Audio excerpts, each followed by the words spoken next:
આપણે જ્યારે લાસ્ટ લેક્ચરમાં એસડીએલ ડિસ્કસ કર્યું ત્યાર પછી એક તમને ડેટા ફ્લો ડાયાગ્રામ ડિસ્કસ કરી લઈએ, બતાવી દઈએ. એકચ્યુઅલી ડેટા ફ્લો ડાયાગ્રામ શું છે? It shows the flow of data and also it is called bubble chart. So chart bubble indicates process and data flow connected with the process. Actually, this title slide indicates there are two names of this chart.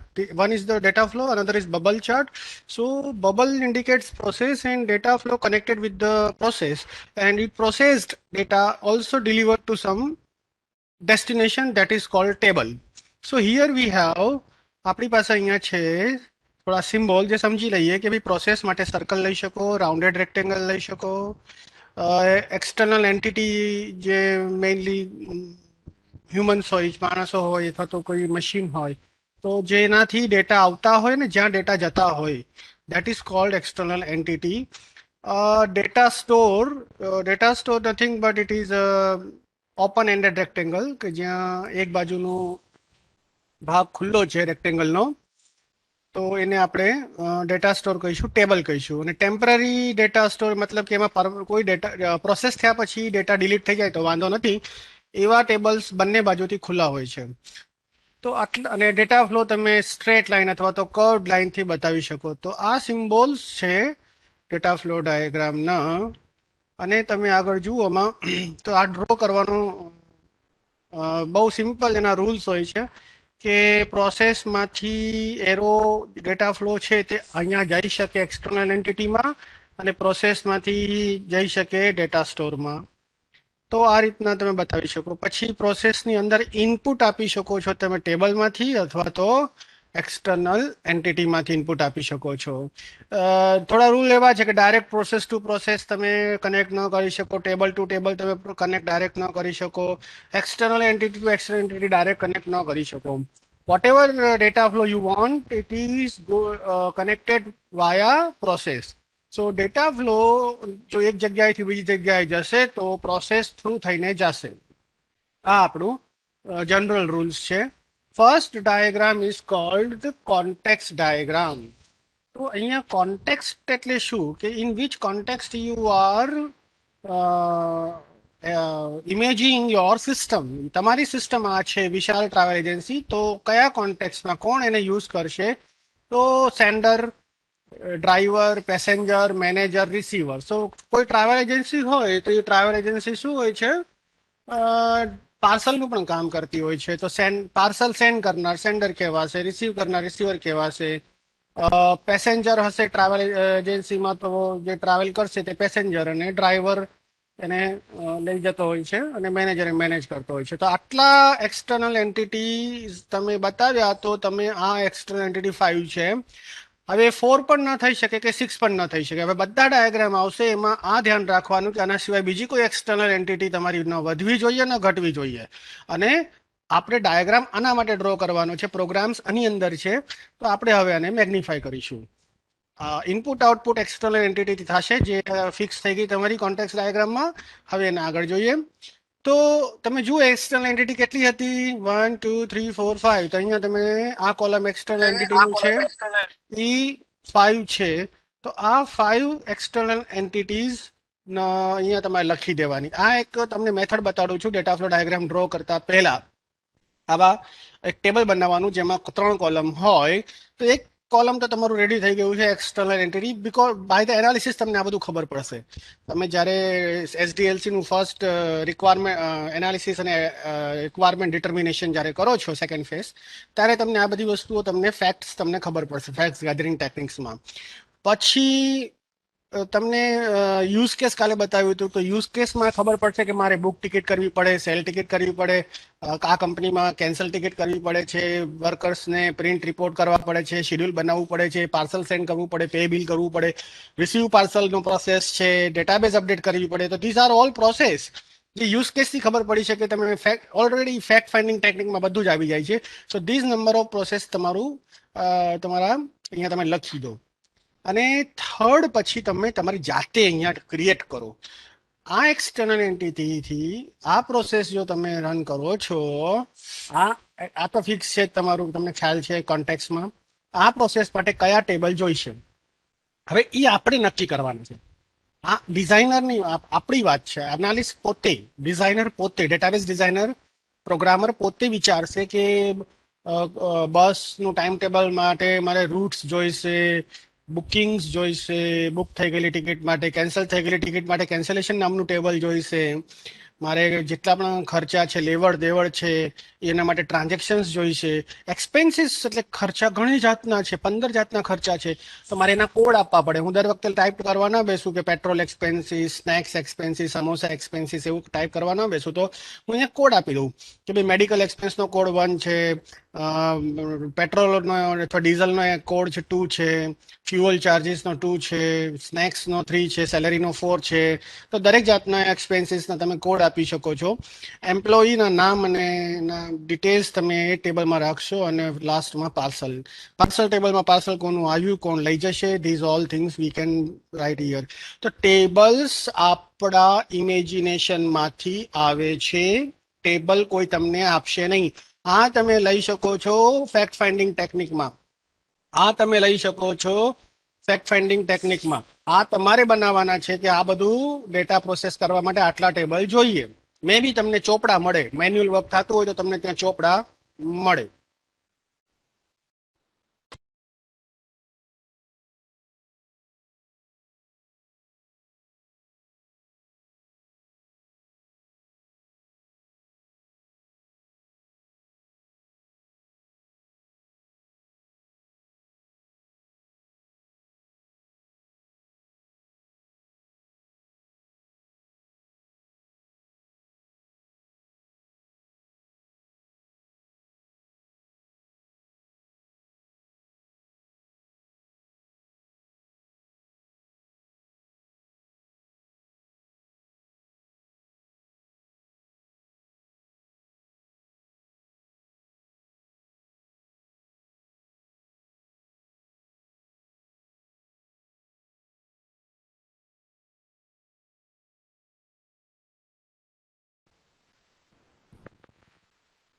Okay, now next, prepare following before drawing. તમે draw કરવા માટે જ્યારે જાઓ તો confuse થાવ છો, તો તમે આવું ટેબલ બનાવી શકો છો કે બુક ટિકિટ માટે ડેટા ક્યાંથી આવશે. ઇનપુટ, આ ઇનપુટ છે ને આઉટપુટ છે. બે જગ્યાએથી આવી શકે, એક્સટર્નલ એન્ટિટીમાંથી આવી શકે અથવા તો ડેટામાંથી આવી શકે, ડેટા સ્ટોરમાંથી. તો તમે અહીંયા બુક ટિકિટ કરવા જાઓ છો તો તમે કયા ટેબલ ડેટામાંથી લેશો? બી અને એ માંથી, ટેબલમાંથી તમે લેશો અને આઉટપુટ આપશો બીમાં. અને કોણ તમને ડિટેલ આપશે? પેસેન્જર આપશે. અને તમે બુક કરીને કોને બસનો નંબર આપશો? પેસેન્જરને આપશો. તો તમે પૈસા કોણ આપશે? પેસેન્જર આપશે. ટિકિટનો નંબર કોને આપવાનો? પેસેન્જરને આપવાનો. કયા ટેબલમાં બુક ટિકિટનું લખવાનું? બીમાં. એમાં શું છે? એમાં રૂટ છે. તો એ રૂટ છે, બી બુકિંગ છે. તો તમે અહીંયા બી બુકિંગ, બુકિંગમાં સીટ્સ છે કે નહીં ખબર પડે. અને રૂટ વાળી જે કસ્ટમર જવા માંગે છે જે રૂટમાં, એમાં ખબર પડે કે એ રૂટમાં આપણને કસ્ટમરને આપણી પાસે અવેબિલિટી છે કે નહીં, રૂટની બુકિંગ સીટની અવેબિલિટી છે કે નહીં. એટલે ઇનપુટ તમને આ ટેબલમાંથી મળશે. એક બસ પેસેન્જર કહેશે તમને, એટલે અહીંયા પણ પેસેન્જરનું ઇનપુટ લેવું પડે કે તારે ક્યાંથી જવું છે, ક્યાં જવું છે, શું રૂટ, કયા તારું જે પણ કંઈ બુકિંગ્સ અને રૂટ્સને મેચ થાય તો કસ્ટમર હા પાડીને પૈસા આપે, તો પૈસા પણ ઇનપુટ કહેવાય. નહીં પછી તમે બુક કરી દો, તો બુક કરો તો બી ટેબલમાં લખવું પડે, બુકિંગ્સ ટેબલમાં તમારે લખવું પડે કે ભાઈ આ બુક થઈ ગઈ. અને આ ટિકિટ પ્રિન્ટ કરીને તમે પેસેન્જરને આપશો, સીટ નંબર આપશો. તો આ રીતના દરેક વસ્તુનું તમે અહીંયા જો ટેબ્યુલર ફોર્મેટ બનાવી દેશો તો પછી કનેક્શન જ કરવાના રહેશે, ડ્રો જ કરવાનું રહેશે. આ પછી તમારે કોઈ પ્રોબ્લેમ, કન્ફ્યુઝન ડ્રો કરતી વખતે થશે નહીં અને તમે કનેક્શન કરી શકશો. તો કદાચ તમારો ડાયાગ્રામ આવો બને અથવા તો સિમ્પલ બને. તો કહેવાનો મતલબ શું છે કે તમે ડાયાગ્રામ વિઝિયોમાં બનાવો છો અને એ તમને આવડે છે બનાવતા, આઈ નો ધેટ. બટ તમને અહીંયા જે ક્લેરિટી મળશે ટેબલમાં એ ક્લેરિટી બનાવતી વખતે નહીં મળે, કન્ફ્યુઝ થઈ જશો, યુ વિલ બી કન્ફ્યુઝડ. જો ડાયરેક્ટ બનાવવા જશો તો બેટર છે કે પહેલા 3 લિસ્ટ બનાવો અને કયા ટેબલમાંથી ને કયા એક્સટર્નલ એન્ટિટીમાંથી ઇનપુટ લેવાનું છે અને ક્યાં તમારે આઉટપુટ દેવાનું છે, કયા ટેબલમાં સેવ કરવાનું છે, એ જો તમે ક્લિયર કરી નાખો આ ટેબલમાં તો તમારો પછી વિઝિયોમાં ડ્રો કરવાનું ઇઝી પડશે. So these are all about how to draw. That is very simple, that is the techniques in Visio. તો એ આપણે ચર્ચા કરવાની નથી. અત્યારે આપણે આટલું જ જોવાનું છે કે ડેટા ફ્લો ડાયાગ્રામ માટે શું જનરલ રૂલ્સ હતા અને એના બનાવતા પહેલા શું કરવાનું. ડ્રો કરવું it's a mechanical thing, but એના આ રીતના તમે તૈયારી કરશો તો ભૂલ નહીં થાય. સો these are all about data flow diagram. Now next, આમાં કોઈ ક્વેશ્ચન હોય તો આપ ચેટ બોક્સમાં ટાઈપ કરો, otherwise I am taking next topic. Any doubt? Write down in chat box. Sorry.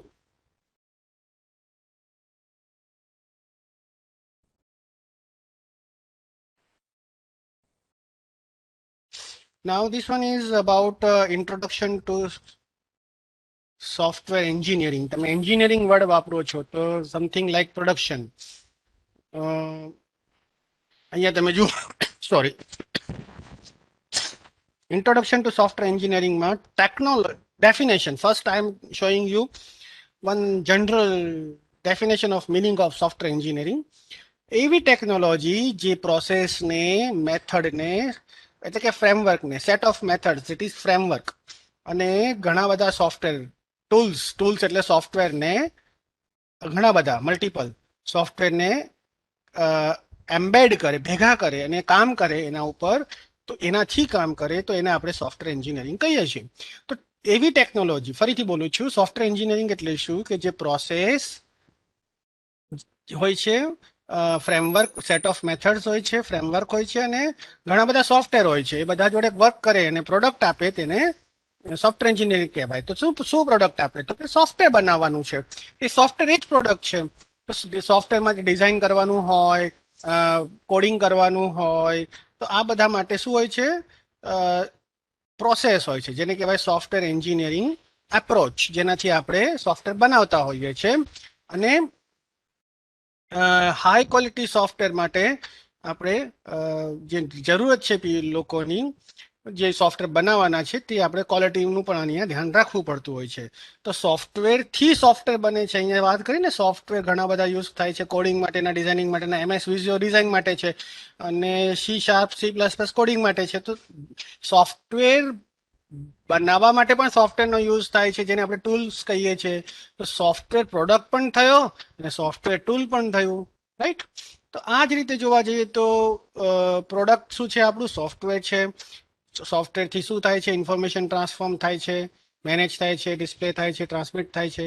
અને શું કરીએ છીએ આપણે? જે આપણે it delivers the computing potential embodied by computer hardware or network of computer that are accessible by local hardware. તો cellular ફોનમાંથી આપણે અથવા તો મેઇન ફ્રેમ કોમ્પ્યુટર, મતલબ કે નેટવર્ક્સ પણ આમાં ઇન્ક્લુડ થઈ જશે, હાર્ડવેર પણ ઇન્ક્લુડ થઈ જશે. સોફ્ટવેરથી તમે ટ્રાન્સફોર્મ કરો છો, પ્રોસેસ કરો છો data, this all are included. આ બધા પ્રોડક્ટ્સ તમે બનાવો છો, આ બધું તમે સોફ્ટવેર બનાવો છો એમ કહેવા માંગે છે. અને તમે પ્રોજેક્ટ મેનેજમેન્ટના ટૂલ્સ હોય છે, MS પ્રોજેક્ટ હોય છે, MS વિઝ્યુઓ હોય છે. બેઝિકલી જ્યારે પણ મેનેજમેન્ટ આવે છે ત્યારે 3 વસ્તુ હોય છે: પ્લાનિંગ, મોનિટરિંગ, કંટ્રોલિંગ. અને મેનેજમેન્ટ કોનું કરવાનું હોય છે? પ્રોસેસનું, પીપલનું ને ઇવેન્ટ્સનું. તો કોઈ પણ ઇન્ડસ્ટ્રીમાં, તમે સોફ્ટવેર ઇન્ડસ્ટ્રીમાં જાઓ તો ત્યાં લોકો હોય છે, એનું મેનેજમેન્ટ કરવાનું હોય છે, એટલે વર્કર્સ, એમ્પ્લોઈઝ. પ્રોસેસનું મેનેજમેન્ટ કરવાનું હોય છે, ઇવેન્ટ્સનું મેનેજમેન્ટ કરવાનું છે. ઇવેન્ટ્સ મતલબ કોઈ રજા પાડે છે, કોઈ બીમાર થાય છે, કોઈ લગ્નમાં જાય છે, અથવા તો કોઈ નવો એપોઇન્ટ થાય છે. તો ધીઝ ઓલ આર ઇવેન્ટ્સ. બધા કંપનીમાં જે કંઈ થતું હોય, ઘટના ઘટિત થતી હોય, એ બધાનું મેનેજમેન્ટ કરવાનું હોય છે. તો આ બધામાં આપણને હેલ્પ મળે છે સાની? સોફ્ટવેર્સની. આમાં આપણે સોફ્ટવેરનો યુઝ કરતા હોઈએ છે, ટૂલ્સનો યુઝ કરતા હોઈએ છે, પ્રોડક્ટ જે છે તે આપવા માટે બીજા સોફ્ટવેર આપવા માટે બીજા સોફ્ટવેરનો યુઝ કરતા હોઈએ છે. દરેક વ્યક્તિ મેનેજ કરતો હોય છે ડે ટુ ડે એક્ટિવિટીને. જેવી રીતે કે મેનેજર જે છે એ સોફ્ટવેર જેવી રીતે કે સોફ્ટવેર એન્જિનિયર જે છે તો ડે ટુ ડે એક્ટિવિટી કામ કરે છે. પ્રોજેક્ટ મેનેજર આખી ટીમને મેનેજ કરે છે. સિનિયર મેનેજર બિઝનેસ અને સોફ્ટવેર પ્રોફેશનલ વચ્ચેની જે છે એ લિંક છે, જે બહારથી માર્કેટમાંથી ઓર્ડર લાવશે અને પ્રોજેક્ટ મેનેજરને આપશે. પ્રોજેક્ટ મેનેજર વર્ક કરાવશે સોફ્ટવેર એન્જિનિયર પાસે. તો અહીંયા આપણે વાત કરીએ કે ભાઈ આ જે ડાયાગ્રામ છે તે શું કહેવા માંગે છે. ફોકસ જે છે મેઇન ક્વોલિટી ઉપર હોય છે. આ વસ્તુ સમજવાની છે તમારે કે સોફ્ટવેર એન્જિનિયરિંગ એક લેયર ટેકનોલોજી છે. તમે કામ કરો છો ટૂલ્સમાં, તમે કામ કરો છો સોફ્ટવેર્સમાં. તમારું વર્ક છે, તમે ડીલ કરો છો વિઝિયો જોડે, MS પ્રોજેક્ટ જોડે, કોડિંગના સોફ્ટવેર છે, C# છે, C++ છે, ડેટાબેઝ, ઓરેકલ, બધું જ છે. અને ચાહો છો ક્વોલિટી, તો ક્વોલિટી એ બેડરોક છે. ક્વોલિટી માટે ધ્યાન રાખવું એ લાસ્ટમાં ન હોય. જમવાનું બની ગયા પછી, પીરસાઈ ગયા પછી ક્વોલિટીની ચિંતા થાય એ ખોટી વાત છે. ક્વોલિટીની ચિંતા કરવી હોય તો ઇન્ગ્રેડિયન્ટ્સ ભેગા કરતા હોય રસોઈ માટે ત્યારથી કરવી પડે. તો ક્વોલિટી એ હંમેશા પેરેલલ ચાલે, હંમેશા ધ્યાન રાખવું પડે. That is called umbrella activity. એટલે કે જ્યારે જ્યારે કંઈ પણ કામ કરો ક્વોલિટીનું ધ્યાન રાખવાનું. અને ટૂલ્સમાં તમે વર્ક કરો છો, પણ મેથડ શું છે? સેટ ઓફ મેથડ જે છે એનાલિસિસ, ડિઝાઇન, કોડિંગ, ટેસ્ટિંગ, જે તમે ઓલરેડી શીખી ગયા છો SDLCમાં. અને પ્રોસેસ શું છે? પ્રોસેસ શું છે? Software engineering model, paradigm. તો હવેનો ટોપિક આપણો આવે છે, જો તમે શું જોઈ ગયા, આ ટૂલ્સ તમને આવડે, ક્વોલિટીનું ધ્યાન રાખવું છે, SDLC તમને ખ્યાલ છે, તો પ્રોસેસ મોડેલ હવે આપણે જોવાના બાકી છે. તો નેક્સ્ટ આપણે જોઈએ છે પ્રોસેસ મોડેલ. તો આ સમજાય આમ ન સમજાયું હોય તો અમે આપ પૂછી શકો છો. You can ask me any doubt in this if you have any doubt, write in chat box. ફરીથી કહી દઉં છું, we are working with tools, Oracle, C# and all other softwares. We always want quality. તો quality લાસ્ટમાં discuss કરવાની વસ્તુ નથી. Start from first step two last step, parallel. તો એને કહેવાય અમ્બ્રેલા એક્ટિવિટી. અને SDLC આપણને ખબર છે, ધેટ ઇઝ કોલ્ડ મેથડ. મેથડમાં શું આવે છે? Analysis, determination, designing, requirement determination, designing, coding, testing, these all SDLCના સ્ટેપ્સ મેથડમાં આવશે.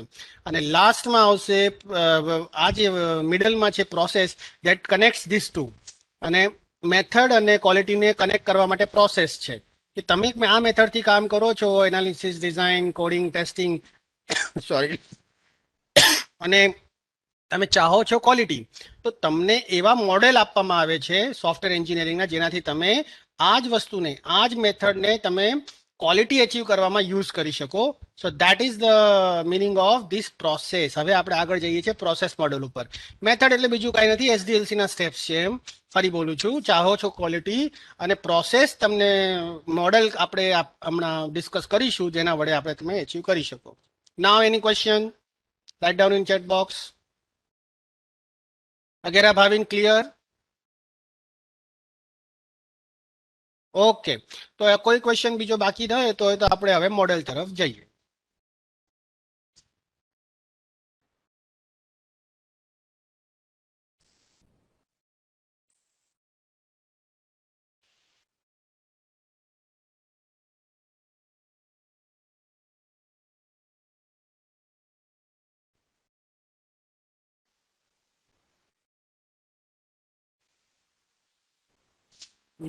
સો ફર્સ્ટ ઓફ ઓલ આપણે ડિસ્કસ કરીએ છીએ વોટરફોલ મોડેલ. વોટરફોલ મોડેલ બહુ જ ફેમસ અને બહુ જ ઇઝી મોડેલ તમે કહી શકો છો. તો કાં તો તમે એને મોડેલ કહો, પ્રોસેસ મોડેલ કહો, અધરવાઇઝ તમે કહી શકો એન્જિનિયરિંગ પેરાડિગ્મ. તો પ્રોસેસ, સોફ્ટવેર પ્રોસેસ મોડેલ બોલો કે એન્જિનિયરિંગ પેરાડિગ્મ બોલો, બોથ આર સેમ થિંગ. તો first model is waterfall model.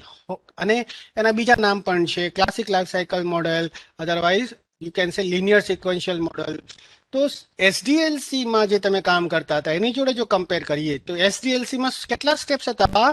6 steps હતા. કયા કયા? Preliminary investigation, requirement determination, design, coding, testing and implementation, evaluation, maintenance. તો આ 6 સ્ટેપ જે છે એમાંથી મેન્ટેનન્સ કનેક્ટ કોની જોડે થતું હતું? 1 જોડે પણ થાય મેન્ટેનન્સ કનેક્ટ, 2 જોડે પણ થઈ શકે, એટલે સાયકલ બનતું હતું. જો મેન્ટેનન્સ કનેક્ટ થાય 4 જોડે તો કોડિંગ જોડે થઈ જાય, અને એટલે સાયકલ ફોર્મમાં આપણે આને લીધેલું. હવે જે વાત કરીએ છીએ વોટરફોલ મોડલનું, તો એની અંદર આ 4 જ છે, તમે જોઈ શકો. પહેલામાં લખ્યું છે એનાલિસિસ, ડિઝાઇન, કોડિંગ અને ટેસ્ટિંગ. તો એનાલિસિસ અને ડિઝાઇન બંને મળીને કહેવાય છે ઇન્ફોર્મેશન એન્જિનિયરિંગ, અને આટલું કહેવાય છે કોડિંગ અને ટેસ્ટિંગ. સો આ જે છે એ પેપર વર્ક છે ને આ પ્રેક્ટિકલ વર્ક છે. આનું કાર્યક્રમ બધું કાગળ ઉપર હશે, અધરવાઇઝ એમએસ વિઝ્યુમાં તમે ડ્રો કરીને પ્રિન્ટ આઉટ લેશો. સો this 2 task has having the work with, આપણે એની પર વર્ક કરીએ છીએ પેપર ઉપર. We are working with the paper and coding and testing we are practically doing it. અને આના પછી મેન્ટેનન્સ જાણી જોઈને લખ્યું નથી, કારણ કે મેન્ટેનન્સના 4 ટાઈપ હતા. આમાં એક જ ટાઈપ લેવાનો છે, કયો? Corrective maintenance. એટલે જો કોડિંગમાં જો કોઈ ભૂલ થાય તો હું કરેક્ટ કરી આપીશ. બાકીના 3ની અહીંયા કોઈ સ્કોપ નથી. ધીસ ન લખવાનું રીઝન આ જ છે મેન્ટેનન્સનું, કે મેન્ટેનન્સ અહીંયા ખાલી લિમિટેડ છે અપ ટુ કરેક્ટિવ. મારું કોડિંગ કરવામાં મારી ભૂલ થઈ હોય તો હું સુધારી આપીશ, આ ભાઈ બાકી 3 મેન્ટેનન્સ હું કરવાનો નથી. તો ધીસ ઇઝ ધ, અને મેન્ટેનન્સથી કનેક્ટ થતા હતા તમે લોકો, આમ સાયકલ બનતું હતું. હવે સાયકલનો કોઈ ઓપ્શન નથી. જો મેન્ટેનન્સ કાઢી નાખવાથી એક તમને અહીંયા એક વસ્તુ ક્લિયર થઈ ગઈ કે દેર ઇઝ નો સાયકલ. એસડીએલસીમાં તમે મેન્ટેનન્સમાંથી કૂદીને એનાલિસિસ પર આવતા હતા, ભૂલ હોય તો ડિઝાઇનિંગ પર આવતા હતા, અને ચાલે રાખતી હતી ગાડી, ટેસ્ટ પર આવતા હતા, અને સાયકલ ચાલે રાખતી હતી, અને જ્યાં સુધી તમે અપડેટ કરાવી રાખતા હતા ઓલ ટાઈમ. હવે અહીંયા એ રીતનું નથી. મેન્ટેનન્સ જે છે એ ખાલી કરેક્ટિવ મેન્ટેનન્સ છે. ભૂલ થાય કોડિંગમાં તો સુધારવાની, અપડેશન વગેરે કાંઈ નહીં. કેમ? હવે આ વસ્તુ ધ્યાન રાખો કે હવે ચલો એ સમજી ગયા કે મેન્ટેનન્સ તો ખાલી કરેક્ટિવ મેન્ટેનન્સ હશે એટલે આ લખ્યું નથી. તો 4માંથી આ 2 વસ્તુ શું છે ને આ 2 વસ્તુ શું છે? આ 2 ભેગા મળે તો શું કહેવાય? ઇન્ફોર્મેશન એન્જિનિયરિંગ કહેવાય. તો ઇન્ફોર્મેશન એન્જિનિયરિંગ જે છે એ કેમ એવું નામ પડ્યું? બીકોઝ ઓફ એનાલિસિસમાં આપણને ખબર પડે. એનાલિસિસ જો એસડીએલસીમાં તમે 2 પાર્ટ કયા હતા? ફર્સ્ટ 2 ફેસિસ, પ્રિલિમિનરી ઇન્વેસ્ટિગેશન અને રિક્વાયરમેન્ટ ડિટર્મિનેશન. તો એનાલિસિસમાં એ બંને ભેગા થઈ ગયા. તમારે પ્રિલિમિનરી ઇન્વેસ્ટિગેશન કરવાનું, રિક્વાયરમેન્ટ ડિટર્મિનેશન કરવાનું, બધી રિક્વાયરમેન્ટ ખબર પડી જશે, અને એ રિક્વાયરમેન્ટ પ્રમાણે તમારે શું કરવાનું? ડિઝાઇન કરવાનું. હવે અહીંયા આપણે જોયું કે મેન્ટેનન્સ નથી, અને અહીંયા તમે શું કહો છો? જે રિક્વાયરમેન્ટ્સ તમારી જે અહીંયા નક્કી થશે એ પ્રમાણે તમારે ડિઝાઇન કરવાનું. તો આ જે છે ઇન્ફોર્મેશન ક્યાંથી લેવાની, ક્યાં આપવાની, કેવી રીતે ડિઝાઇન કરવાનું, કયા પ્રોગ્રામની જરૂર પડશે, એ બધી વસ્તુનું એન્જિનિયરિંગ થયું. સોફ્ટવેર એન્જિનિયરિંગ નથી થયું, ખાલી ઇન્ફોર્મેશન એન્જિનિયરિંગ થયું છે. કે ક્યાંથી ડેટા આવશે, ક્યાં ઇન્ફોર્મેશન જશે, શું પ્રોસેસ કરવાનું, this all things are decided. આ બધું અહીંયા ડિસાઇડ થાય છે, માટે અહીંયા ઇન્ફોર્મેશન એન્જિનિયરિંગ કહેવાય છે. વન્સ ધ આપણે ફાઇનલ કરી નાખીએ, we finalize the flow chart, data flow diagram, database design, who will get the information, from where we will get the data, આ બધું થઈ જાય ફિક્સ, તો આપણે કોડિંગ તરફ જઈ શકીએ, ટેસ્ટિંગ તરફ જઈ શકીએ. તો આના ડ્રોબેક્સ પણ છે. આમાં એવું છે કે ભાઈ પહેલા તમે નક્કી કરી લો કે બધી રિક્વાયરમેન્ટ એક સાથે મળી જાય. અહીંયા તમને બધી રિક્વાયરમેન્ટ એક સાથે મળી ગઈ, એ એની નેસેસિટી છે, અને પછી તમે એના પર કામ કરો છો. કારણ કે અહીંયા શું નથી?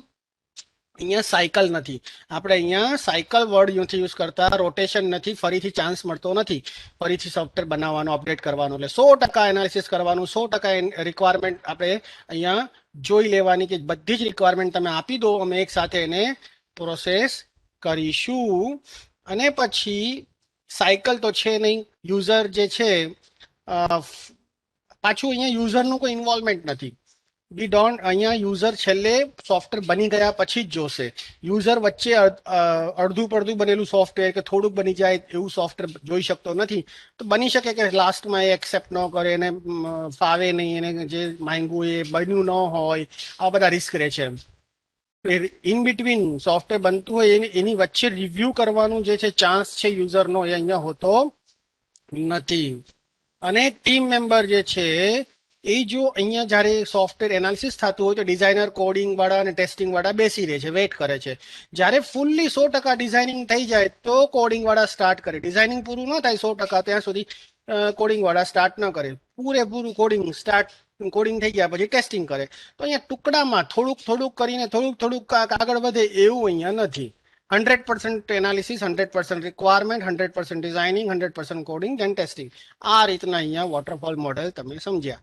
એની question you can write in chat box.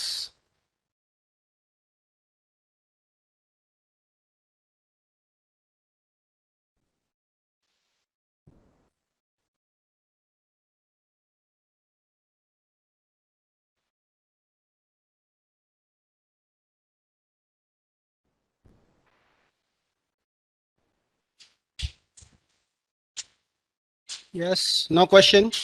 તો આપણે વોટરફોલ મોડેલ જોયું. તો એક્ઝામમાં ડાયાગ્રામ ઇમ્પોર્ટન્ટ છે. તો દરેક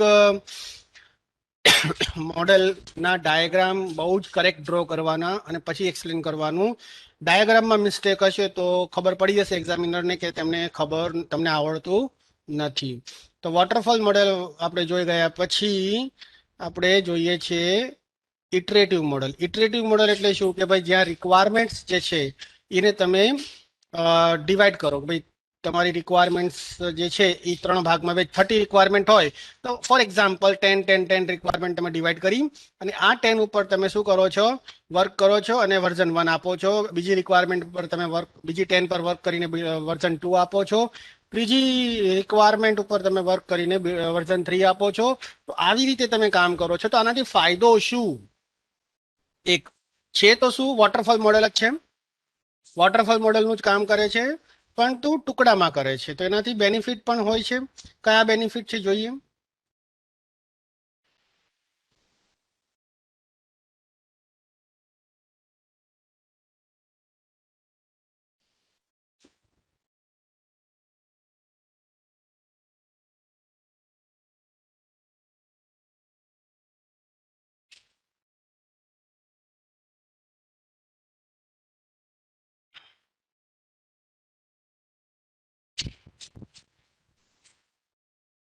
તો અહીંયા તમને ચાર્ટ દેખાય છે ઇન્ક્રીમેન્ટલ મોડેલનો.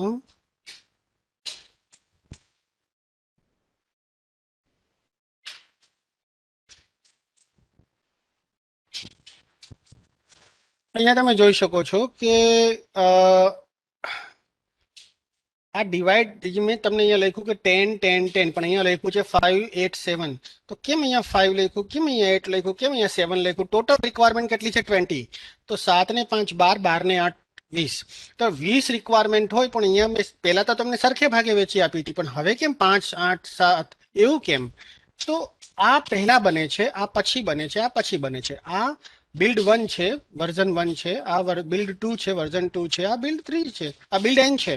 તો મતલબ 3 છે. ચલો, તો આ કેવી રીતે ડિસાઈડ થયું કે પહેલા આ જ 5 અહીંયા જશે, પછી આ જ 8 જશે, પછી આ જ 7 જશે? એવું કઈ રીતે નક્કી થયું? તો એનું રીઝન એટલું છે ભાઈ કે 5 ની પ્રાયોરિટી વધારે હતી. હવે તમે ડિસ્કસ કરો ટ્રાવેલ એજન્સીનું, કે તમે ટ્રાવેલ એજન્સી ડિસ્કસ કરતા હોય તો ટિકિટ બુકિંગ અને વેકેન્ટ સીટ રિપોર્ટ અને પ્રોફિટ પર ટૂર રિપોર્ટ, આ ત્રણમાંથી કઈ વસ્તુ પહેલા તમે બનાવડાવશો યુઝર પાસે? માય ક્વેશ્ચન ઇઝ, ચેટબોક્સમાં લખો આન્સર. પ્રોગ્રામર પાસે તમે કઈ પ્રોસેસ પહેલા કરશો? ટિકિટ બુકિંગની, કે ખાલી સીટ જે કેટલી જાય છે એની, કે પ્રોફિટ પર ટૂર રિપોર્ટ માંગશો? આ બે રિપોર્ટ માંગશો કે ટિકિટ બુકિંગ પહેલા કરાવડાવશો ટ્રાવેલ એજન્સી પાસે, પ્રોગ્રામર પાસે? ઓકે, ધ્રુવનું કેવું, ધ્રુવ પાટડિયા આન્સર આપે છે ટિકિટ બુકિંગ. બીજાને શું લાગે છે? આ 3 પ્રોગ્રામિંગ પાસે તમે ધંધો કરતા હોય, બિઝનેસ કરતા હોય ટ્રાવેલ એજન્સીનો, તો 3 કામ છે તમારી પાસે, 3 વસ્તુ છે જે પ્રોસેસ છે બનાવવાના છે. તો એમાંથી ટિકિટ બુકિંગ નું પહેલા કરાવડાવશો કે પ્રોફિટ પર ટૂર રિપોર્ટ પહેલા કરાવડાવશો? વૃંદાનું આન્સર છે ટિકિટ બુકિંગ. ચલો, તો કહી શકો કેમ? વાય?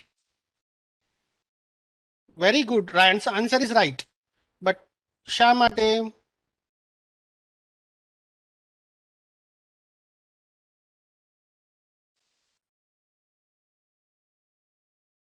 એનીબડી ક્વિકલી શા માટે? વૃંદા સેઝ ટિકિટ બુક થશે તો જ ખબર પડશે પ્રોફિટનો. યસ. તો હવે અહીંયા મેઇન વસ્તુ સમજાઈ ગઈ કે શું કરે છે ટિકિટ બુકિંગનું પ્રોસેસ કેમ ઇમ્પોર્ટન્ટ છે. બિકોઝ એ વારંવાર કરવો પડે છે. દિવસમાં 200-400 ટિકિટ બુક કરવી પડે છે અને એનાથી જ તો ડેટા જનરેટ થાય છે અને એ ડેટા પરથી તો તમે રિપોર્ટ બનાવશો કે કેટલી સીટ ખાલી ગઈ અને કેટલા પ્રોફિટ થયા પર ટૂરના. તો ડેઇલી વર્કમાં જે યુઝમાં આવે છે, જે રોજે રોજ કરવું પડે છે, જે ફ્રિકવન્ટલી કરવું પડે છે, જેનું વોલ્યુમ હાઈ છે, 200-300 ટિકિટ બનાવવી પડે, પ્રિન્ટ કરવી પડે, હાથથી બનાવવી પડે, તો એ વસ્તુ પ્રિન્ટ કરાવી દેવાય, બુકિંગ ઓનલાઈન કરાવી દેવાય અથવા તો સોફ્ટવેર દ્વારા કરાવી દેવાય, જેથી કરીને ટિકિટ બુકિંગ જે ડેટા જનરેટ થાય છે તે એક્યુરેટ થાય અને એનાથી આ બે રિપોર્ટ બની શકે. તો પહેલા ટિકિટ બુકિંગ આવે, પછી રિપોર્ટ આવે, કારણ કે આ રિપોર્ટ બનાવવા માટે ટિકિટ બુકિંગનો ડેટા ટ્રાન્ઝેક્શન જોઈશે. તો આ રીતના પ્રાયોરિટી તમને ખબર પડે છે કે કયા પ્રોસેસની કેવી પ્રાયોરિટી છે. જે હાઈ પ્રાયોરિટી હોય એ અહીંયા ઉપર બિલ્ડ વનમાં જાય, બેઝિક રિક્વાયરમેન્ટ્સ જે છે તે બિલ્ડ વનમાં જાય. પછી યુઝરને પણ તમે પૂછી શકો છો કે યુઝરને કઈ રીતના પ્રાયોરિટી જોઈએ છે, કંપનીના માલિકને કઈ રીતના પ્રાયોરિટી જોઈએ છે. અને જેમાં નવી ટેકનોલોજી હોય, ડિફિકલ્ટી હોય, ટેકનોલોજીકલ પ્રોબ્લેમેટિક કોઈ પ્રોગ્રામ હોય, વધારે ટાઈમ જોઈએ એને તમે છેલ્લે મૂકી શકો. સમજાયું તમને? કોઈ એવું લાગે કે આ થશે તો થશે, નહીં તો નહીં થાય, તો આપણે એને લાસ્ટમાં મૂકવાનું. એ ટેકનોલોજીકલ પ્રોબ્લેમ હોય કે લોજિકલ પ્રોબ્લેમ હોય કે કંઈ અડવિતરું હોય કાંઈ, તો પછી તમે એને લાસ્ટમાં મૂકી શકો. તો એને તમારે એના ઉપર કામ કરવા માટે ટાઈમ મળે.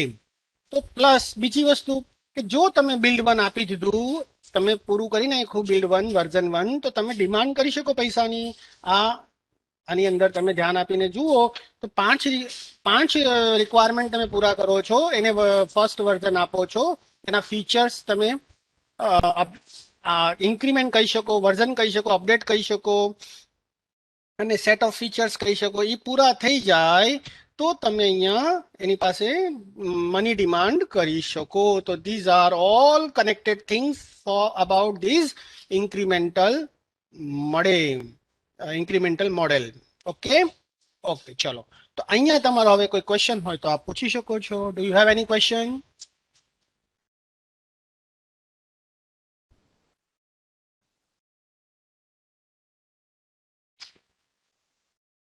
Yes, anybody?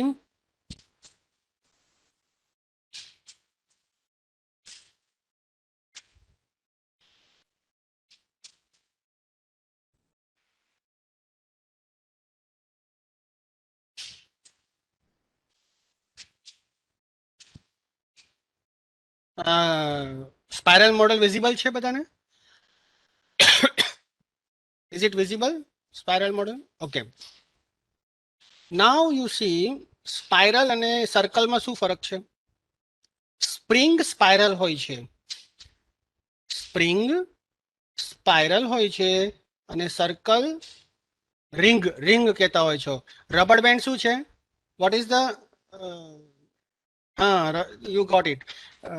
રબર બેન્ડ જે છે ને એ રિંગ છે અને સ્પ્રિંગ કેવી છે? સ્પાઇરલ છે. તો આ વસ્તુ અહીંયા તમને ખ્યાલ આવી ગયો. હવે તમે મારા ક્વેશ્ચન આન્સર આપી શકો કે અંદરથી બહાર આવે છે કે બહારથી અંદર જાય છે? It comes from inner to out કે આઉટ ટુ ઇન? ચેટ બોક્સમાં આન્સર આપો. Abhishek, Uttam, Mit, Vrunda, Keval. Yes, it comes from inside to outside. અંદરથી બહાર આવે છે. અંદરનું એક ચકેડું પૂરું કરે તો શું થાય? કલર જુઓ. પ્રોજેક્ટનો કન્સેપ્ટ ડેવલપ થાય. બીજું ચકેડું પૂરું કરે તો શું થાય? ગ્રીન કલર જુઓ. ન્યૂ પ્રોડક્ટ ડેવલપ થાય. પછી એક હજી સર્કલ પૂરું કરે તો એના ઉપર નવા વર્ઝન આવી શકે. એન્હાન્સમેન્ટ એટલે શું? એના ઉપર બીજા વર્ઝન આવી શકે, એના ઉપર વધારે ફીચર્સ એડ થઈ શકે. અને લાસ્ટમાં વ્હાઇટ કલરનું જે છે એ શું છે? Maintenance.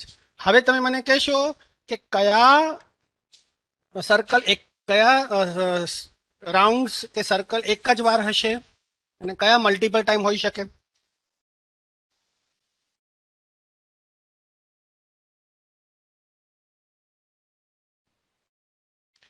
V are coming from inside to outside. This is concept development. તમે ખાલી વિચારો છો, પેપર વર્ક કરો છો, અહીંયા તમે નવું પ્રોડક્ટ ડેવલપ કરો છો, અહીંયા તમે વર્ઝન્સ આપો છો અને લાસ્ટમાં તમે મેન્ટેનન્સ કરો છો વ્હાઇટમાં. તો મારો ક્વેશ્ચન છે કે મલ્ટિપલ સર્કલ્સ કયા, મલ્ટિપલ કલર્સ? જો આને એકવાર લીધું અને એકવાર લીધું અને એકવાર લીધું અને એકવાર લીધું, તો શું હું કહી શકું કે મેન્ટેનન્સના 2 થી 3 ચકેડા બાર હોઈ શકે, 5 ચકેડા હોઈ શકે, 10 ચકેડા હોઈ શકે સર્ક્યુલર ફેશનમાં? I can have more than one maintenance circles.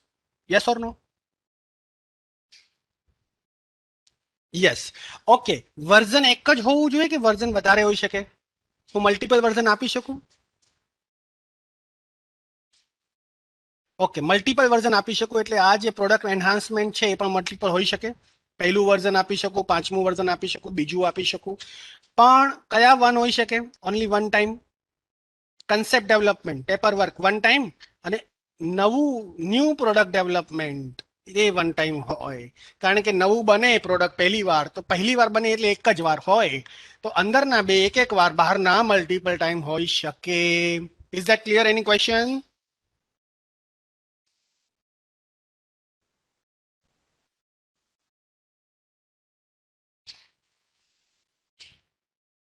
Okay, ચલો. તો આના ઉપર થોડુંક આપણે ડિસ્કશન કરીએ કે તમને આ 4 કલરનું તો ખબર પડી ગઈ, પણ અહીંયા જે વર્ડ્સ લખ્યા છે એનો શું મતલબ? તો જ્યારે પણ આ બોક્સ, આને કહેવાય એન્ટ્રી પોઈન્ટ એક્સિસ, અને એના બોક્સ છે ત્યાંથી શરૂ કરવાનું. આપણે ગેમ જેવું અહીંથી શરૂ થાય. તો અહીંથી શરૂ થાય તો અહીંયા એન્ટ્રી મળે છે, આ પૂરું કરીને અહીંયા આવે છે. હવે બીજા રાઉન્ડની એન્ટ્રી ક્યારે મળશે? જ્યારે યુઝ કસ્ટમર હા પાડશે તો. અહીંયા છે ને કસ્ટમર મેઇન થઈ ગયો. કસ્ટમર હા પાડે કે હા ચલો નેક્સ્ટ, તો આપણે આગળ જવાનું. અહીંયા કસ્ટમર હા પાડે તો આગળ જવાનું, અહીંયા કસ્ટમર હા પાડે તો આગળ જવાનું. તો દેર આર ટોટલ 6 ફેસીસ. પહેલા કસ્ટમર જોડે કમ્યુનિકેટ કરો રિક્વાયરમેન્ટ માટે, પછી એ રિક્વાયરમેન્ટ ઉપરથી પ્લાનિંગ કરો અને રિસ્ક એનાલિસિસ કરો, એન્જિનિયરિંગ કરો, પછી કન્સ્ટ્રક્શન અને રિલીઝ કરો, પાછું કસ્ટમર પાસે આવો અને ચેક કરાવડાવો. કસ્ટમર અમારો તમારું કામ અમે કર્યું છે, હવે તમે ચેક કરો, બરાબર હોય તો અમે આગલા સ્ટેજમાં અમને જવાની પરવાનગી આપો. તો આ રીતના તમે કસ્ટમર અહીંયા કસ્ટમર કમ્યુનિકેશન ને કસ્ટમર ઇવેલ્યુએશન બે વસ્તુ એડ કરેલી છે. કસ્ટમર અહીંયા આવવાથી રિયાલિસ્ટિક બની ગયો આ પ્રોજેક્ટ. શું તમને નથી લાગતું કે કસ્ટમર જ મેઇન છે? કસ્ટમર પૈસા ખર્ચે છે અને કસ્ટમર માટે આપણે બનાવીએ છીએ, તો કસ્ટમર જોડે કમ્યુનિકેટ કરવાનું અને લાસ્ટમાં કસ્ટમર બતાવવાનું અને હા પાડે તો આગલા સ્ટેજમાં જવાનું. This is real. આવું હોવું જોઈએ. આવું તમને લાગે છે? Do you think so? Is it correct? Right? Yes or no? હું એમ કહેવા માંગુ છું કે કસ્ટમરને પૂછીને જ તમે રિક્વાયરમેન્ટ લીધી અને કસ્ટમર એનું કામ કરીને તમે કસ્ટમરને બતાવો છો, પછી હા પાડે તો આપણે નેક્સ્ટ સ્ટેજમાં જવાનું, નહીં તો એને રિપીટ કરવાનું. એમ કે ના બરાબર નથી મન મળ્યું આ, તમે તો ગ્રીનને રિપીટ કરો. નવું પ્રોડક્ટ બરાબર નથી તો તમને આગળ જવાની છૂટ નથી, તમે એને રિપેર કરો, તમે એને સુધારો. તો આ દરેક સ્ટેજને હવે ડિટેલમાં જોવું પડે.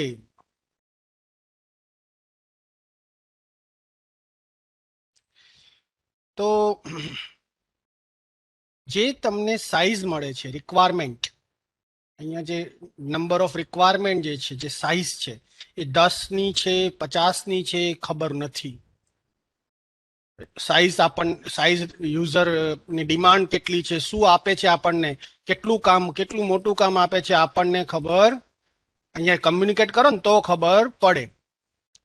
અને મોટું આપે કામ, આપણને ખૂબ મોટો ઓર્ડર મળ્યો, તો પછી આપણને શું થાય? શું થાય? એના માટે શું વધારે લેવા પડે? જરા લખો તો ચેટબોક્સમાં. વધારે મોટું કામ મળે તો શું કરવું પડે? એના માટે શું રિસોર્સિસ વધારે લેવા પડે? રિસોર્સિસમાં શું આવે? તો પછી રિસોર્સિસમાં શું આવે? વધારે લેવા પડે એટલે શું લેવું પડે? વધારે રિસોર્સિસ એટલે શું? સોફ્ટવેર નું સાઇઝ મોટી છે, 50 ફીચર છે, 50 ફીચર્સ, તો તમે એને કેવી રીતે પૂરા કરશો? એના માટે શું વધારે લેશો? બોલો.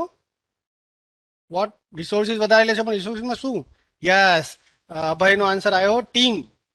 ટીમ એટલે ડેવલપર્સ, પછી હાર્ડવેર પીસી, પછી બોલો આગળ ટાઈમ. વૃંદા લખે છે ટર્મ. ટર્મ એટલે time, right. Big office, okay, right. અભયનો answer right, right. Time, PC, money, facility અને મની, રાઈટ. ધ્રુવ પટાડિયાનો આન્સર છે મની. મની પણ લેવા પડે, સોરી. તો બધા રિસોર્સિસ તમારે વિચારી લેવા પડે, કેટલા ટાઈમમાં પૂરું કરવું છે, એ પ્રમાણે સોફ્ટવેર ડેવલપર્સ કેટલા જોઈશે, કેટલા પીસી જોઈશે, કેટલી ફેસિલિટીઝ જોઈશે. વેરી ગુડ આન્સર તમારા પાસેથી. તો એ પ્રમાણે પછી તમે શું કરો છો? રિસ્ક જુઓ છો કે બે જાતના રિસ્ક હોય, ટેકનિકલ અને મેનેજમેન્ટ. ટેકનિકલ રિસ્ક એટલે hardware related, technology related risk હોય છે કે કોઈ ટેકનોલોજી તમારી એબ્સોલ્યુટ ન થઈ જાય, આઉટડેટેડ ન થઈ જાય. અને મેનેજમેન્ટ રિસ્ક હોય છે કે જેને તમને ઓર્ડર આપ્યો છે એ વચ્ચેથી ના પાડી દેશે કે મારે હવે સોફ્ટવેર જોઈતું નથી. એટલે આપણું 2 મહિનાનું કામ જ્યારે પૈસા લેવાનો સમય આવે ત્યારે હાથ ઊંચા. મેનેજમેન્ટ રિસ્ક એટલે જે આપણી પાસે સોફ્ટવેર બનાવવા માંગે છે, એમ લાગે છે કે હવે આ સોફ્ટવેર આપણા કામનું નથી, એટલે ઓર્ડર આપીને પછી ફરી જાય કે મારે તમારી પાસે નથી બનાવડાવવું, માર્કેટમાં હવે એનું કંઈ જરૂર નથી. તો એ પ્રમાણે મેનેજમેન્ટ રિસ્ક હોય છે. તો બંને રિસ્કને પહેલાથી જ ચેક કરી લેવા જોઈએ એડવાન્સમાં, જેથી કરીને આપણને કોઈ ધોકો ન દઈ દે. ન ટેકનોલોજી ધોકો આપે, ન મેનેજમેન્ટ ધોકો આપે. હવે આવે છે એન્જિનિયરિંગ. તો એન્જિનિયરિંગ એટલે શું અને કન્સ્ટ્રક્શન અને રિલીઝ એટલે શું?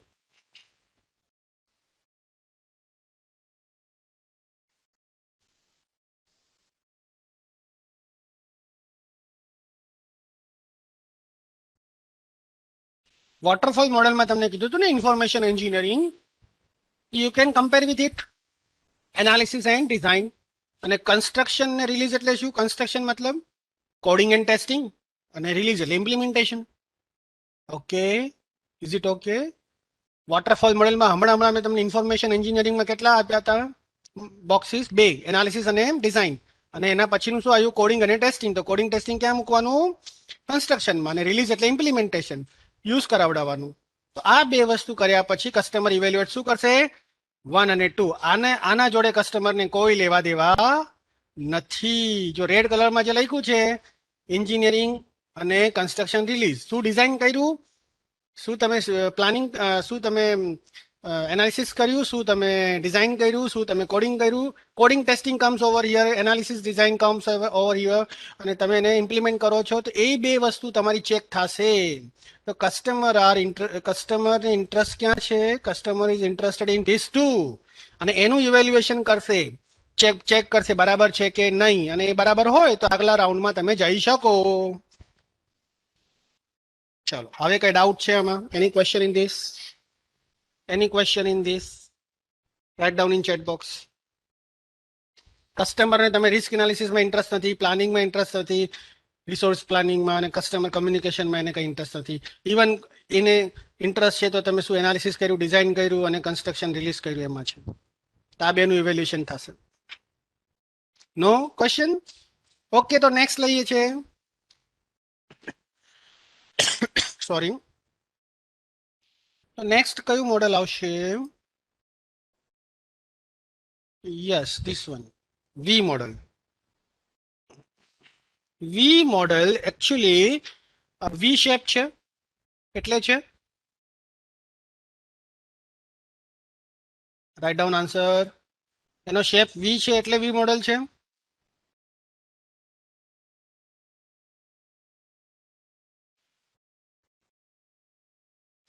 I am waiting for your answer, please.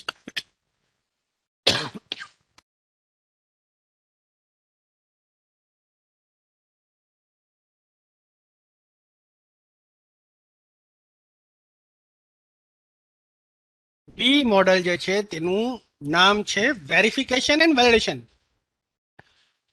Actually તમે ફોકસ કરો અહીંયા, વેરિફિકેશન ફેસ અને વેલિડેશન ફેસ. આટલો ભાગ કહેવાય છે વેરિફિકેશન, આટલો ભાગ કહેવાય છે વેલિડેશન. હવે તમને અહીંયા ક્લિયર થઈ ગયું કે આને વેલિડેશન કેમ કહેવાય છે. કેમ કહેવાય છે? કારણ કે કોડિંગ પછીનો ભાગ છે, જેમાં તમે ટેસ્ટિંગ કરો છો, unit testing, integration testing, system testing અને એક્સેપ્ટન્સ ટેસ્ટિંગ. સો ટેસ્ટિંગ થવાથી તમે વેલિડેટ કરો છો સોફ્ટવેર જેવું જોઈએ છે એવું મળ્યું કે નહીં, therefore this is cold validation. અને વેરિફિકેશન મતલબ શું? રિક્વાયરમેન્ટ ઉપરથી ડિઝાઇન થયું, ડિઝાઇન ઉપરથી આર્કિટેક્ચર ડિઝાઇન થયું અને મોડ્યુલ ડિઝાઇન થયું, તો આ વેરિફિકેશન થયું. આના ઉપરથી આવે છે, આના ઉપરથી આવે છે, આના ઉપરથી આવે છે, એટલે એના વેરિફિકેશનમાં આગળ વધે છે. So one task is connected with previous task અને એના પ્રમાણે હોવું જોઈએ, therefore it is called verification. અને આ કરતા કરતા તમે અહીંયા ટેસ્ટિંગ ડિઝાઇન પણ રાખો છો કે જો તમે એને આ રિક્વાયરમેન્ટ હોય તો આ ટેસ્ટિંગ થવું જોઈએ, તો આનું અહીંયા ટેસ્ટિંગમાં ઇનપુટ આવે કે આ ટેસ્ટિંગ કરાવો. એ પ્રમાણે આ સિસ્ટમ ડિઝાઇનમાં તમે જે નક્કી કર્યું હતું કે આ ડિઝાઇન પ્રમાણે આ ટેસ્ટિંગ કરાવો, તો એનું અહીંયા એરો મૂકેલો છે. આ આર્કિટેક્ચર ડિઝાઇનમાં આ ઇન્ટિગ્રેશન ટેસ્ટિંગમાં આ કરાવો. અને એવી જ રીતે ટેસ્ટિંગ કયું કરાવવાનું એ પણ તમે અહીંયા જ નક્કી કરી દો છો જ્યારે વેરિફિકેશન ફેઝમાં હોવ છો ત્યારે. અને જ્યારે વેલિડેશન કોડિંગ કર્યા પછી વેલિડેશન ફેઝમાં જાઓ છો ત્યારે તમારે આનો યુઝ કરતા રહેવાનું. આટલી વસ્તુ ક્લિયર થઈ ગઈ? ઓકે. હવે એકચ્યુઅલી આટલું કામ તમે એ કેટલા ફેઝ કોડિંગ સુધી આવતા કેટલું કામ કરવું પડે છે? કોડિંગ સુધી આવતા કેટલા ઓવલ્સ ક્લિયર કરવા પડશે? Count it.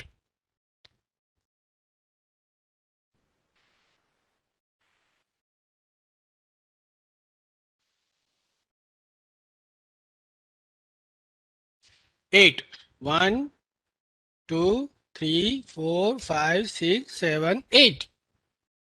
આ 8 બોક્સ ઓવલ્સને તમે ક્લિયર કરીને પછી કોડિંગ કરો છો, અને કોડિંગ કર્યા પછી તમે ટેસ્ટિંગ તરફ જાઓ છો. એટલે કોડિંગ સુધી આવતા આવતા આવતા તો તમને કેટલું બધું બીજું કામ કરવું પડે છે. તો ઘણી આ બહુ પોપ્યુલર મોડેલ નથી. તો પછી મતલબ શું થયો? This is not so popular model. આનું અને આ એકચ્યુઅલી વોટરફોલ મોડેલ જ થયું કહેવાય, કારણ કે analysis, design, coding, testing. I am again giving you comparing with this. This is waterfall model. Analysis, design, coding, testing. So waterfall model ને અહીંયા એડિટ કરીને તમને અહીંયા વી મોડેલ આપ્યું છે. અને એટલું હા એટલું ખરું કે ધીસ ઇઝ વોટ યુઝરને જે જોઈએ છે બધું બહુ જ શું કહેવાય ડિટેલ્ડ વેમાં પરફેક્શન સાથે તમે આ કરાવી શકો છો.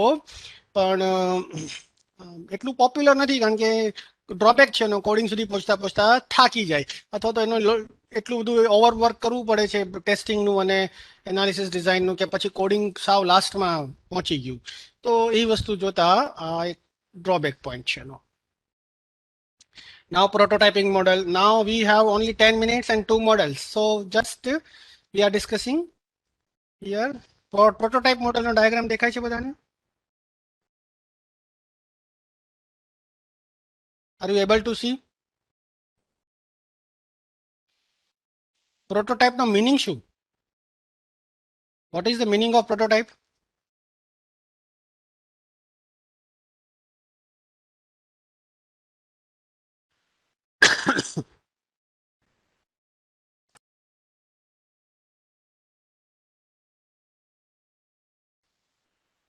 નથી ખબર? પ્રોટોટાઇપ એટલે small working model. What do you mean by prototype? Small working model. શરૂઆત ક્યાંથી થાય છે? સ્મોલ મોડલથી થાય છે.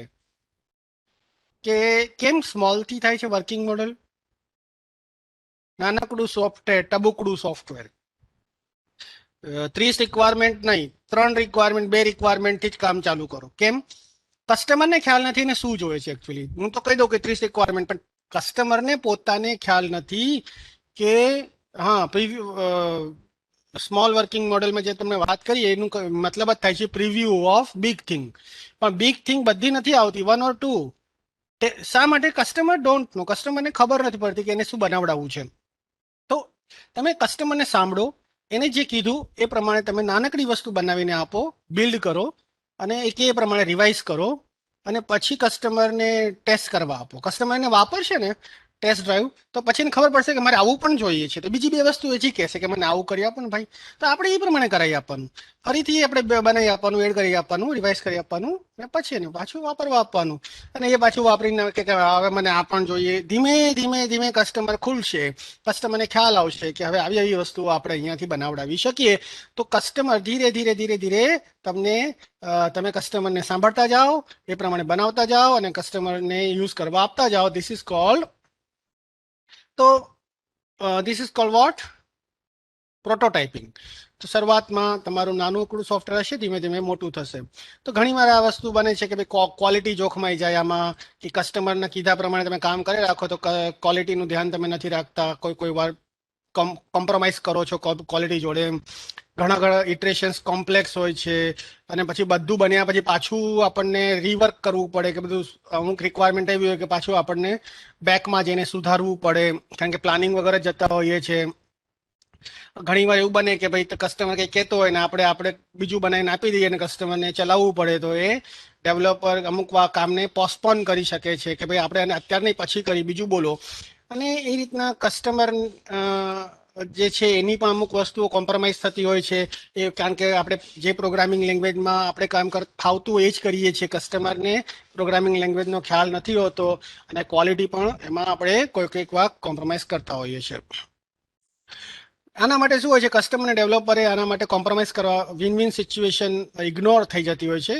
તો એના માટે એ લોકો રેડી હોવા જોઈએ કે આપણે પ્રોટોટાઇપ મોડલમાં કામ કરીએ છીએ, એટલે ઘણી બધી વસ્તુઓ સો હશે, ઘણી બધી વસ્તુ કંઈ એક્સિલન્ટ હશે નહીં, માટે કરીને એ થોડુંક અન્ડરસ્ટેન્ડિંગ એ લોકો વચ્ચે હોવું જોઈએ. The last model end of today, big bang model.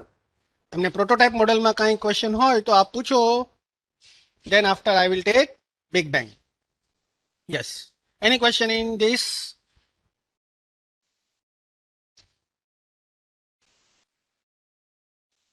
Very good, Dhruv, Keval, કોઈ ક્વેશ્ચન નથી. I am happy.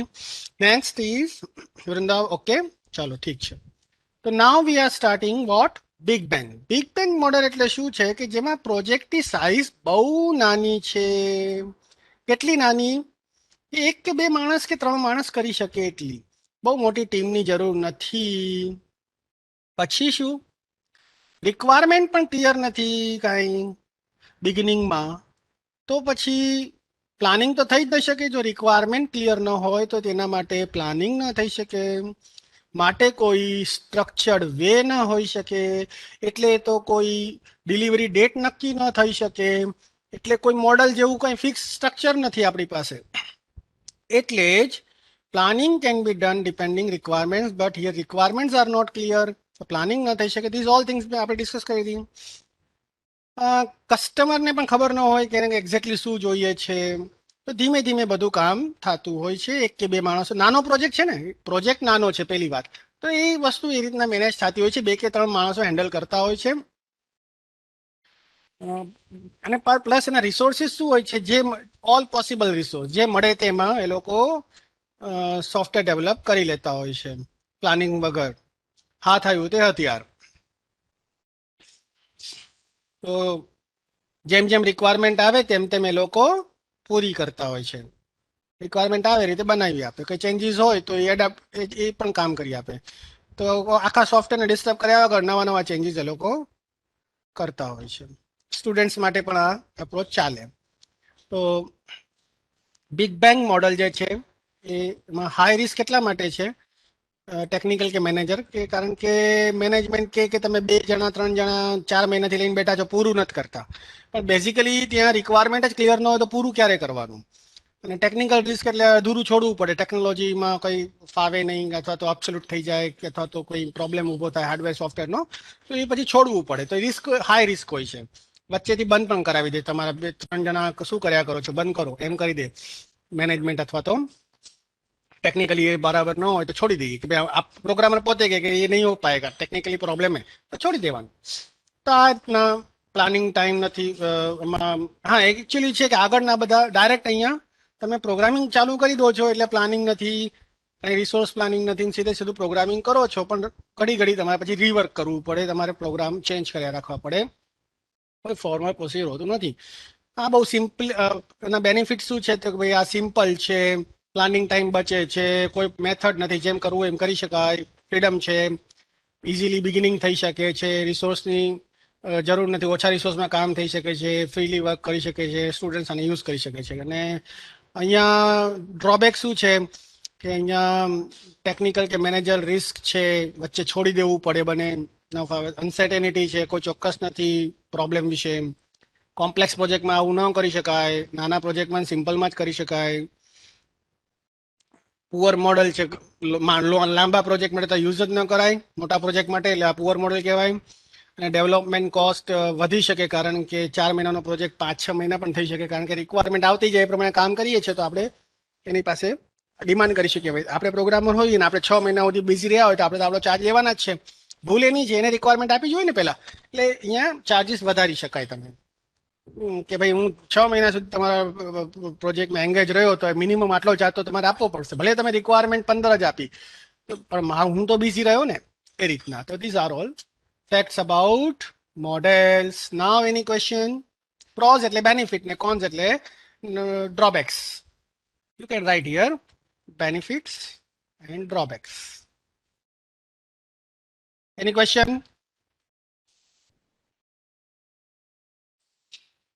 તો અહીંયા હું લેક્ચર પૂરો કરું, જો ક્વેશ્ચન ન હોય તો. Thank you.